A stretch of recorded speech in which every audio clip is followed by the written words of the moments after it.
With all the prosthetics and makeup and gore that goes into bringing a movie like that into life, could you take me through designing those elements for Evil Dead Burn versus the other Evil Dead projects that you worked on?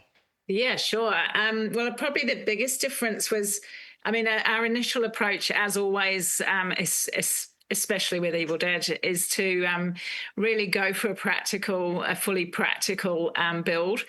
But the lead character, Will, as you saw, was ended up being quite an integrated visual effects build because the director Sebastian just kept wanting the skeletal kind of vision, and we went down all sorts of different routes of looking for a cast member that was skinny enough and skeletal enough, like they did in 28 years later. But Hmm.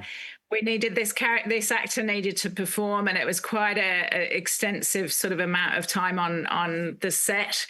So someone of that sort of physique hasn't actually got the energy to do a whole movie. It's okay for a short glimpse.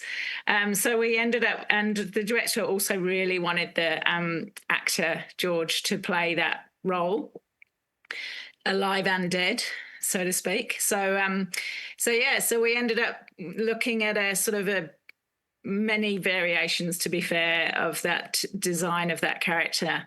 And it kept wanting it thinner and thinner and more holes and more burnt parts. And so obviously we can't do negative space in prosthetics. So we ended up integrating quite a lot of visual effects. And so that was quite a new thing and quite a sort of unknown territory for Evil Dead.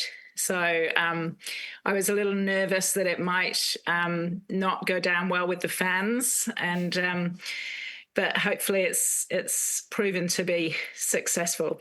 It was definitely Yeah. successful in the ways that it made me look away from the screen and the ways that I couldn't look away from the screen because of what was Oh, happening. great, So great. it was Well, we definitely. managed to keep, I mean, most of the facial, obviously that was a full face prosthetics. It was still a 4 hour makeup to, to put him in through the prosthetics. But yeah, most of it was practical around his face. Obviously, the negative space on the back of the head, we had some green parts to the makeup on his head. But essentially, the only other part of him that was practical was his hand, and the rest was visual effects. So he was in a motion capture suit, Oh, wow. that character. Yeah, Yeah. so very unusual for Evil Dead, as you can imagine. Done it before in other films, but it just didn't, it was just a very different beast for an Evil Dead project. I hear that the use of fire was also a big play into the Evil Dead That's Burn very production. that's very true. Yeah, that's very true. And again, that was another thing we again tried to do a lot of that practically. But essentially, obviously, you can't do as much fire as was needed in a practical sense, especially in a studio. So yeah, there was quite a lot of fire elements. So again, adding a different sort of a different tune, a different path to the Evil Dead that we know and love. The franchise doesn't usually use as much visual effects as this one did.